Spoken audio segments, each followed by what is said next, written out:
எத்தனை கூட்டம் உங்களுக்கு விரோதமாக இருந்தாலும் கவலைப்படாதுங்க. எத்தனை மனிதர்கள் உங்களுக்கு எதிராக இருந்தாலும் சோர்ந்து போகாதுங்க.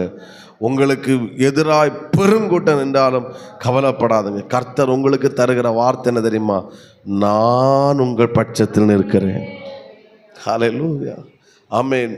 ஏன்னா பேதுரு கொலை செஞ்சா கேட்பதற்கு யாரும் இல்லை, எதிர்ப்பதற்கு யாரும் இல்லை, அவன் செய்வதை தடுப்பதற்கு யாரும் இல்லை. அந்த அதிகார திமிர், அந்த பலம், ஆள் சப்போர்ட் எனக்கு இருக்குது என்பதற்காக யாக்கோபை கொலை செய்த போல பேதுருவையும் கொலை செய்ய ஆமென் ஏரோது தீர்மானம் பண்ணினான். கர்த்தர் நிரூபிச்சார். நான் இந்த பேதுருக்கு பட்சத்தில் நிற்கிறேன், நான் இந்த சிறு கூட்டத்துக்கு பட்சத்தில் நிற்கிறேன் என்பது நிரூபித்தாரும். நடந்தது என்ன தெரியுமா? காலையில் விழித்து பார்த்தால் ஆமென் எல்லாம் கரெக்டாக இருக்கு. ஆனால் பேதுருவை மட்டும் என்ன செய்யலை? காண